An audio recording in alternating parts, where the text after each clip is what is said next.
You never know when life can change before your very eyes.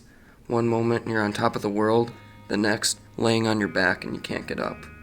It was my senior year, playing in the last sport of my high school career. I was playing my best lacrosse ever when suddenly, halfway through the season, it happened. I tore my ACL. I was out for the season. I was devastated, but I couldn't show it. I couldn't let the team come down with me. I couldn't let it break us. It was our year. I stayed positive, hoping positive outcomes would follow, and they did. My team ended up winning the state championship. Right as I felt on top of the world again, I was knocked back down. Weeks before graduation, my dad informed me he was offered a once-in-a-lifetime job opportunity. However, it required our family to move to Boston. My family was supportive of me, giving me the option to continue going to college or come out with them during the move.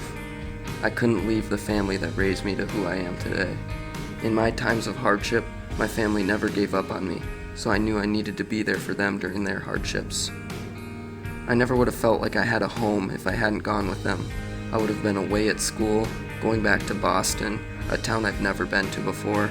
I'd be sleeping in a home that I've never slept in before. I couldn't do it. My little sister had the toughest time adjusting. It was hard to break those rugged outer shells of those Bostonians. We were there for each other, 'cause I was on my own too.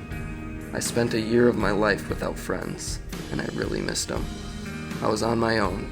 Kids my age were away at college. I wasn't in high school to meet new people. I was alone. I made the most out of my life while in Boston, though. I kept that same positive attitude that got me through some adversity earlier that year, and positive things did follow.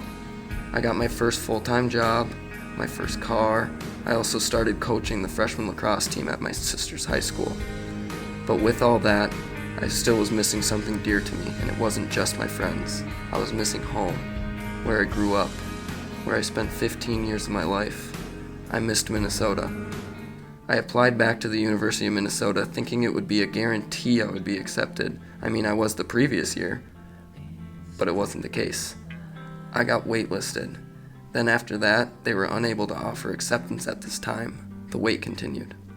My backup school required everything to be turned in May 8th. That was the latest I could wait for the U. It was May 6th, 2 days before my deadline. I gave one last call to the U. It was a call out of pure desperation. I told them my story once again, and they said the same thing everyone else had. I'm sorry, every year is a new admissions process. There's nothing we can do. It's not a matter of looking through applications anymore. We just need to find space in the school, and we won't be able to look for that for the next couple weeks. The phone call ended with me asking, so is there a 0% chance of me going to the University of Minnesota next year?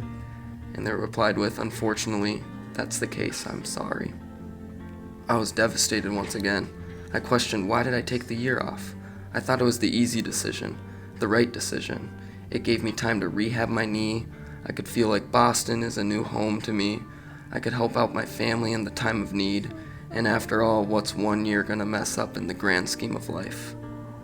I guess it denied me the chance to go to my dream school. But later that night, I got a call from a number I didn't have saved in my phone. It was a 612 area code. Hello, Alex? This is Jordan. We talked on the phone earlier today regarding your application. After hearing your story, I brought it straight up to my supervisor, and I'm very pleased to tell you we have offered you admissions into the University of Minnesota. I was coming home.